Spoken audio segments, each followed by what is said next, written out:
آپ کے دل میں کیا میں نہیں جانتا، میرے دل میں کیا چل رہا ہے آپ نہیں جانتے، وہ سب کے دلوں کے حال جانتا ہے۔ ارے یہ ابھی کے حال کو جاننا کمال نہیں ہے، میرے رب کی شان یہ ہے 20 سال بعد 30 سال بعد اللہ جانے میری زندگی کب تک ہے، آپ کی زندگی کب تک ہے، 20 سال یا 30 سال بعد میں کہاں ہوں گا، آپ کہاں ہوں گے، ہمیں اور آپ کو نہیں معلوم، اور رب کو یہ بھی معلوم کہاں ہوں گے، کہاں بیٹھیں گے، اور اس وقت دل میں کیا خیال گزر رہا ہوں گا اس سے بھی میرا رب واقف ہے۔ سبحان اللہ۔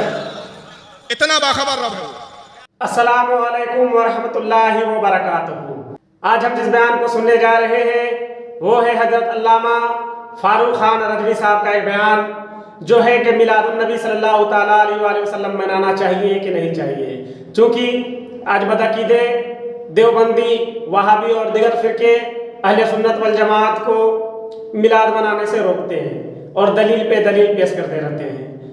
آئیے سب سے پہلے یہ بیان سنتے ہیں۔ حالانکہ مطالبہ ہمارا یہ ہے کہ ممانعت کی دلیل بتائیے، جائز کے لیے کافی، اللہ رسول نے منع نہیں کیا، جائز کے لیے کافی کہ سنت سے ٹکراتی نہیں ہے، مگر کیا کیا جائے، بڑی عجیب بات ہے کہ ممانعت کی دلیل نہیں ہے تو حدیثیں گڑھنے پر آ جاتے ہیں۔ اب ان صاحب کو سنیے، نام ہے برادر عمران، اور اگر میں تھوڑا سا لاڑ میں کہہ دوں تو برا نہ مانے کوئی، میں ان کو سسٹر عمران کہتا ہوں۔ یہ مجھے برادر عمران نہیں لگتے، وجہ یہ ہے کہ پردے میں رہتے سامنے آتی نہیں۔ ہاں یہ بات تو ہے۔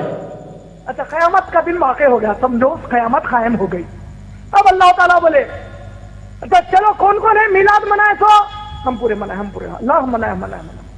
تب یہ جو ہاتھا اٹھیں گے نا، منائے بلکہ اس میں ابوبکر صدیق کا ہاتھ نہیں اٹھیں گا، عمر رضی اللہ تعالیٰ عنہ کا نہیں اٹھیں گا، عثمان رضی اللہ تعالیٰ عنہ کا نہیں اٹھیں گا، عائشہ رضی اللہ تعالیٰ عنہ کا نہیں اٹھیں گا، خدیجہ رضی اللہ تعالیٰ عنہ کا نہیں اٹھیں گا، کوئی صحابی کا نہیں اٹھیں گا، پورے 1400 سال بعد والوں کا اٹھیں گا۔ اللہ تعالیٰ بولیں گے ارے تم لوگ کیوں منائے، اللہ ہمارے نبی سے محبت تھی، عاشق رسول تھے، منائے۔ اچھا ایسا، اچھا ابوبکر تم کیوں نہیں منائے، کیا ہے کہ اللہ معاف کر دو، بولیں گے کیا کر رہے تم لوگ، اللہ پلٹ کے بولے گا کمبختو میرے نبی کے صحابہ جو نہیں کیا وہ تم کیوں کیے۔ یہ پوری کلپ آپ نے سن لی، لیکن میرے خیال سے بات ایک بھی پکڑ نہیں پائے آپ، کیونکہ ان کی بدعقیدگی کو پکڑنا یہ بھی ایک ہنر ہے، بالکل، اور یہ سب کو نہیں ملتا۔ کیا بات ہے، یہ اللہ کی توفیق جس کے ساتھ ہوتی ہے نا، جس کو اللہ جس سے کام لینا چاہے اس کو یہ صلاحیت دے دیتا ہے۔ سبحان اللہ، بے شک سب آلات کا صدقہ ہے بھائی، ہماری کوئی حیثیت نہیں، آپ نے سن لیا کہ کچھ بھی نہیں پکڑ پائے۔ میں ابھی ایک لفظ پہ تبصرہ کروں گا تو ان کی جہالت آشکار ہوں گی آپ پر۔ یہ کہتے ہیں کہ قیامت کا دن ہوگا، اللہ تعالیٰ فرمائے گا میلاد کون کون منائے، یہ کس حدیث میں آیا؟ پہلا سوال بخاری میں ہے، مسلم میں ہے، ترمذی میں ہے، ابو داؤد میں ہے، نسائی میں ہے، ابن ماجہ میں ہے، کون سی کتاب میں؟ سیاستہ چھوڑو، دنیا ذخائر حدیث کی کسی ایک ضعیف سے ضعیف کتاب میں بھی دکھا دو کہ کس حدیث میں آیا کہ قیامت کے دن ہوں گا اور اللہ پوچھے گا کون کون میلاد بنا کر آیا، کس حدیث میں آیا یہ اللہ پوچھے گا۔ آپ کو الہام ہوا، جبریل نے آ کے بتایا آپ کو؟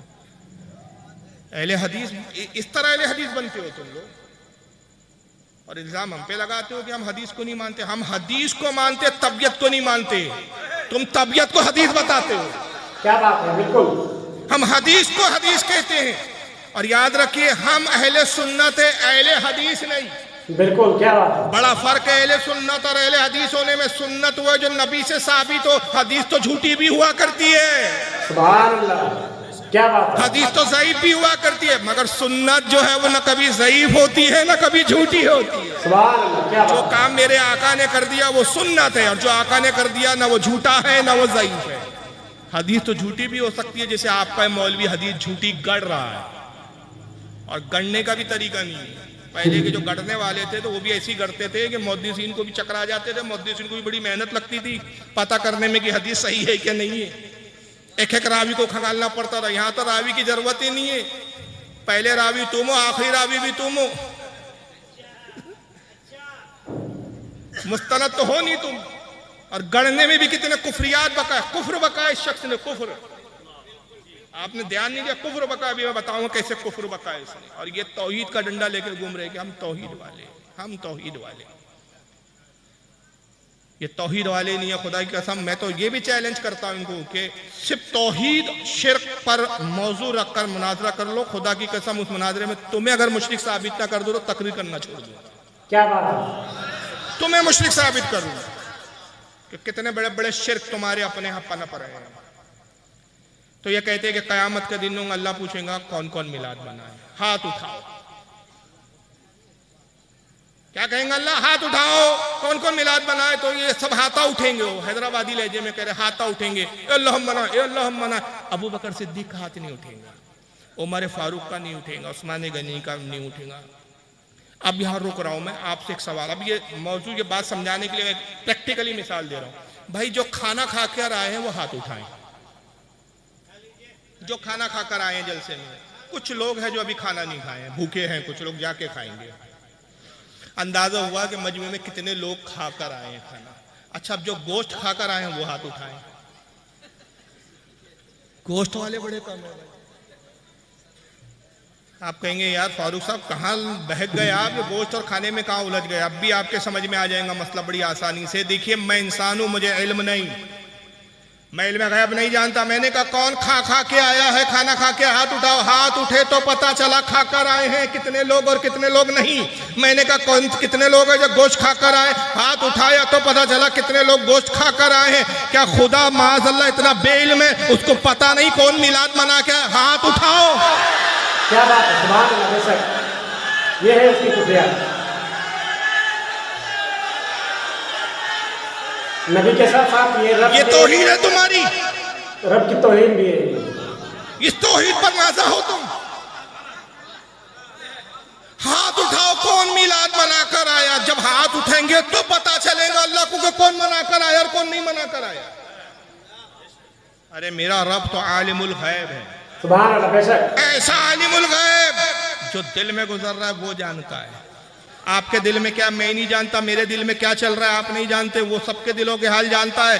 ارے یہ ابھی کے حال کو جاننا کمال نہیں ہے. میرے رب کی شان یہ ہے 20 سال بعد 30 سال بعد, اللہ جانے میری زندگی کب تک ہے, آپ کی زندگی کب تک ہے, 20 سال یا 30 سال بعد میں کہاں ہوں گا, آپ کہاں ہوں گے, ہمیں اور آپ کو نہیں معلوم, رب کو یہ بھی معلوم کہاں ہوں گے, کہاں بیٹھیں گے, اور اس وقت دل میں کیا خیال گزر رہا ہوگا اس سے بھی میرا رب واقف ہے. سبحان اللہ. بے شک اتنا باخبر رب ہے.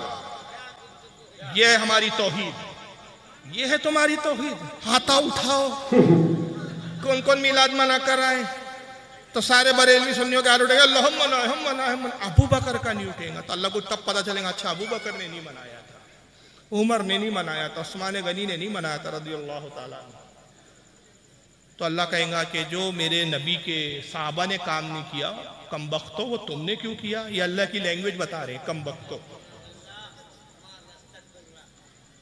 تو اللہ پلٹ کر بولے گا. جملہ یاد ہے کہ ایک بار سناؤں ویڈیو, یاد ہے؟ اللہ پلٹ کر بولے گا کم بختو, ارے جاہل مطلق, اللہ کے لیے نہ سمت ہے, نہ حدود ہے, نہ جہت ہے, نہ مغرب ہے, نہ مشرق ہے. وہ سمتوں سے پاک, حدودوں سے پاک, لمٹ سے پاک, حدوں سے پاک. وہ لا متناہی, جسم سے پاک, مادوں سے پاک. ابے پلٹتے ہیں, میں آپ کو دیکھ رہا ہوں پیچھے کیا چل رہا ہے مجھے نہیں معلوم, پلٹوں گا تو پیچھے والوں سے باخبر ہوں گا. اب جب پلٹا تو ادھر باخبر ہوا تو ادھر بے خبر. ہمارے رب کے لیے یہ نہیں ہے کہ ادھر پلٹے تو ادھر بے خبر, ادھر پلٹے تو ادھر بے خبر. اس کے لیے سمتیں نہیں, جہت نہیں, وہ تو سب کو جانتا ہے. سمتوں کا خالق ہے, وہ سمتوں میں محدود نہیں. سبحان اللہ.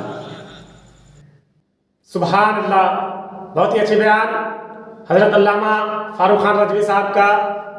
سعودی کے ریال پہ پلنے والے یہ کتے ہیں جو توحید کے نام پہ بھونکتے رہتے ہیں, اور توحید کا معنی انہیں سچ میں پتہ نہیں ہے, کیونکہ یہ بار بار رب کی شان میں گستاخیاں کرتے رہتے ہیں اور کہتے ہیں کہ ہم سے بڑا توحید والا کوئی نہیں.